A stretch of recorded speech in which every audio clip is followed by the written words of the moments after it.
Bonjour, cette vidéo n'en est pas vraiment une puisqu'il s'agit d'un audio.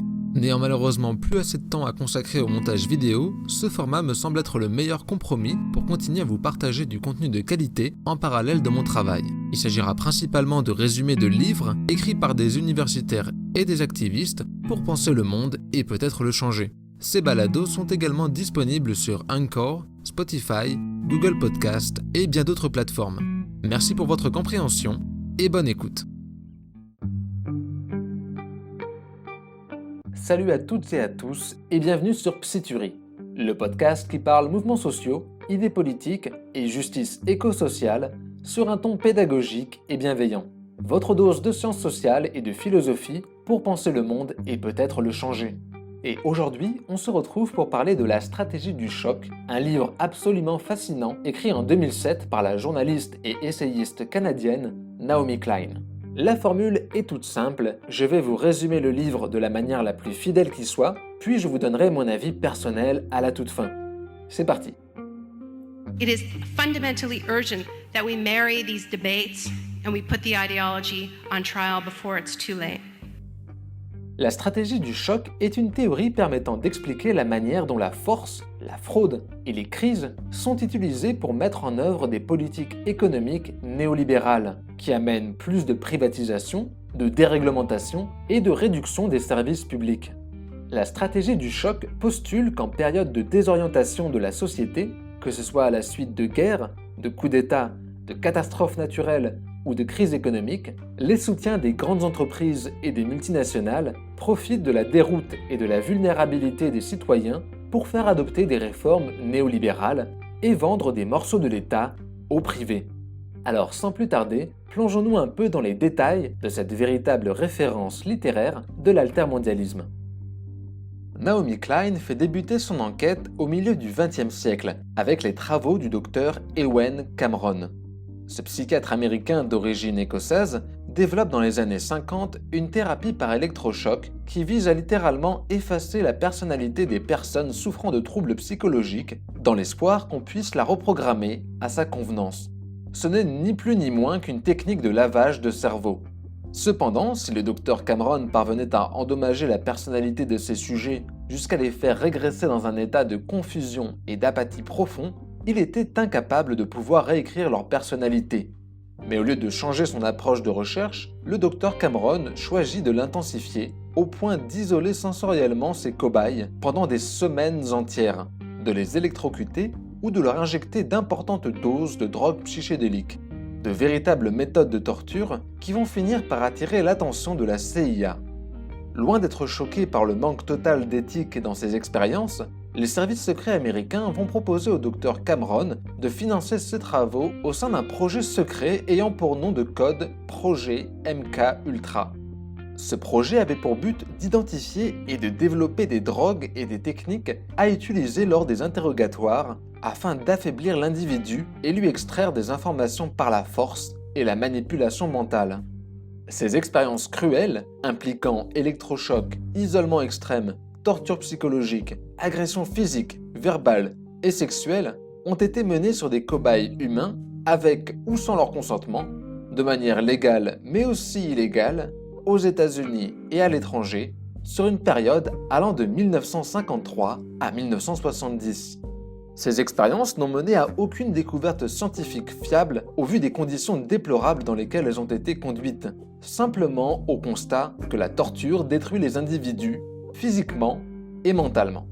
La CIA compilera l'ensemble des techniques de torture dans un livre appelé le manuel Kubark qui leur servira de référence pour mener leurs techniques d'interrogation avancées, c'est-à-dire leurs techniques de torture. Les révélations de journalistes d'investigation et une commission d'enquête mettront enfin un terme au projet MK-Ultra vers la fin des années 70.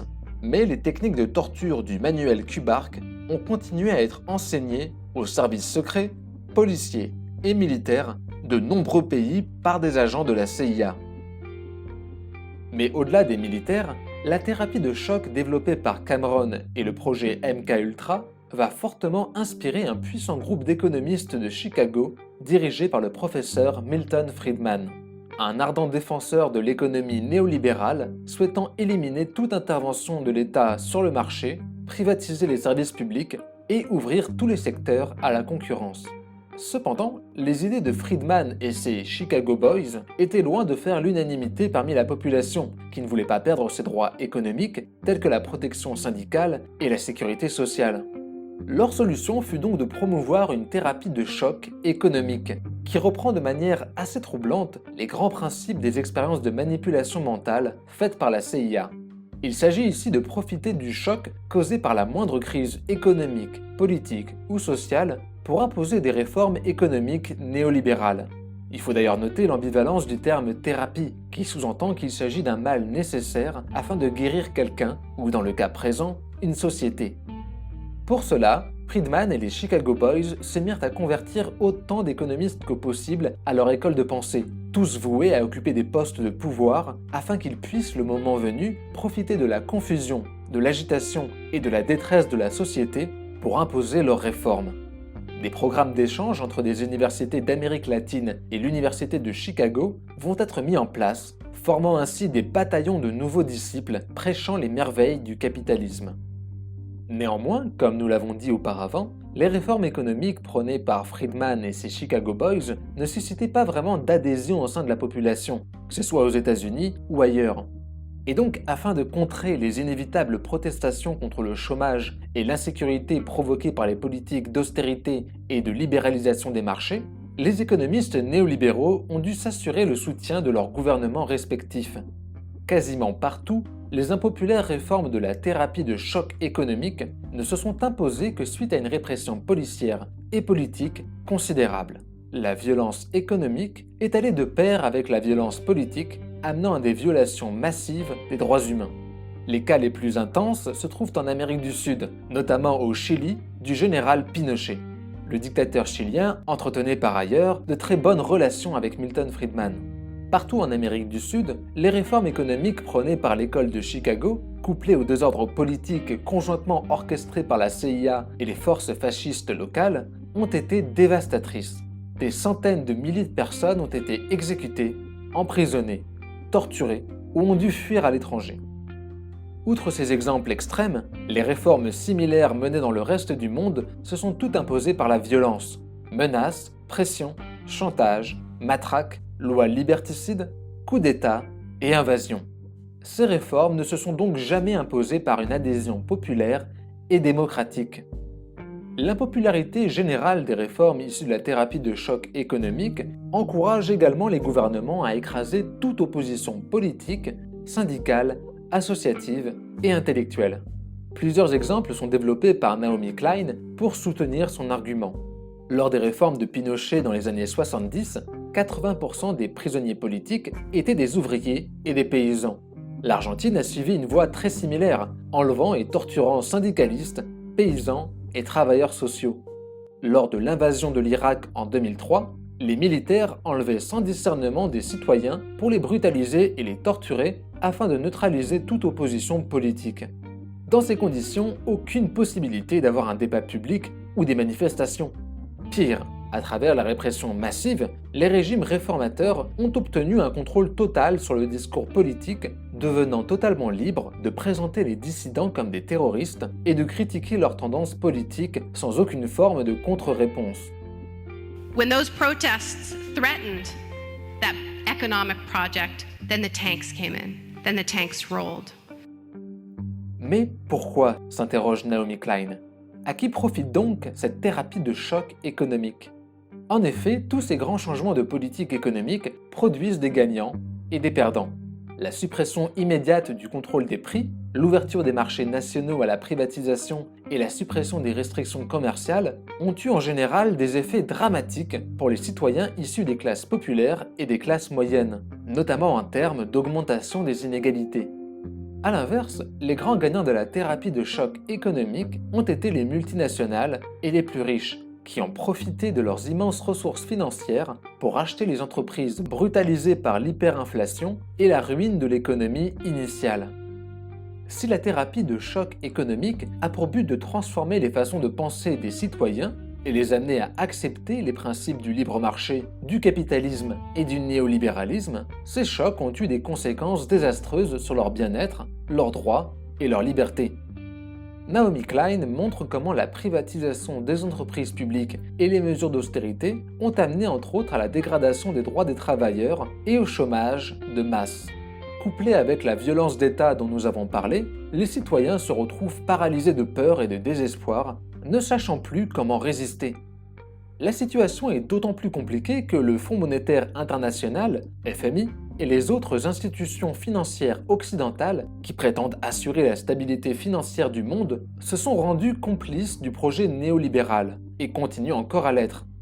En effet, l'aide financière de ces institutions n'est accordée au gouvernement qu'en échange de la mise en place de réformes néolibérales.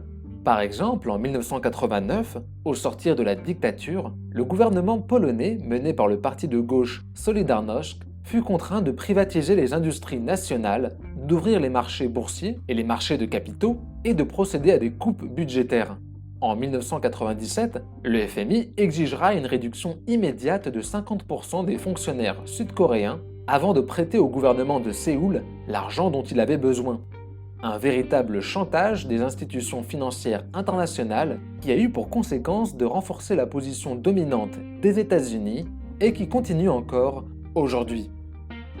When it encounters mobilized militant movements, that's when the tanks rule. That's when the army tanks rule. When the movements are less organized, the think tanks do the work.